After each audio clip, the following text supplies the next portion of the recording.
प्रणाम बंधुओं, स्वागत है आपका आज की नई वीडियो में। आज का जो विषय है वो अत्यंत ही आवश्यक विषय है आज के संसार के हिसाब से।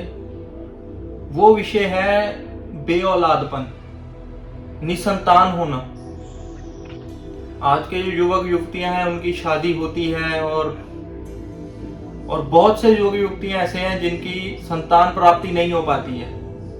उसके कारण वो समाज की तरफ से भी परेशान होते हैं और खुद भी वो डिप्रेशन के शिकार हो जाते हैं। और इस समस्या के निवारण के लिए वो डॉक्टर, वैद्य और हकीमों के पास जाते हैं, मेडिकल साइंस का भी सहारा लेते हैं, पर उसके जरिए भी वो संतान प्राप्ति उनको नहीं हो पाती। ऐसा तो नहीं है कि डॉक्टर, हकीम या वैद्य जो भी हैं उनके इलाज में कोई कमी है। वो अपनी तरफ से 100% देते हैं लोगों को। साइंस ने इतनी तरक्की कर ली है, पर साइंस के अलावा, इस चीजों के अलावा भी बहुत सी ऐसी चीजें होती हैं जो इस काम को पूर्ण होने में संकट पैदा करती हैं। अब उसके पीछे बहुत सी ऐसी चीजें हैं, मैं उनके बारे में आपको थोड़ा समझाऊंगा। जैसे कि लोग तंत्र से बंदिश कर देते हैं, कोख बंधन बोलते हैं उसे, कोख बंधन विधि होती है वो। उससे कुछ ऐसे रिचुअल, कुछ ऐसी क्रियाएं होती हैं जिससे कि औरत की कोख को, गर्भ को बांध दिया जाता है। और बहुत सी ऐसी विधियां होती हैं जिससे मर्द जो होता है उसके लिंग को बांध दिया जाता है, जिससे कि वो संतान प्राप्ति नहीं कर सकता।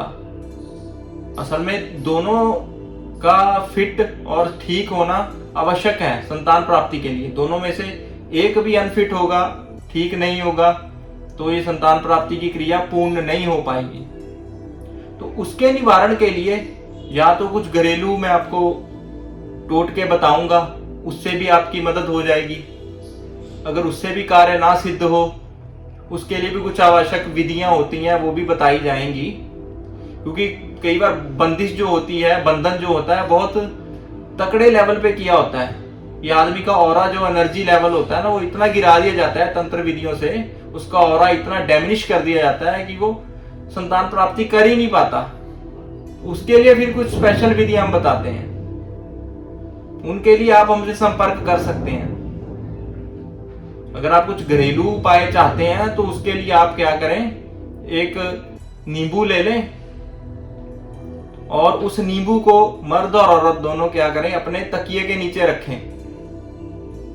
तकिए के नीचे रखने के बाद क्या है, उसे सुबह में उठाकर देखें, उसको चाकू से 4 टुकड़े काट के चौराहे पे डाल दें। ये क्रिया आपको 7 दिन करनी है।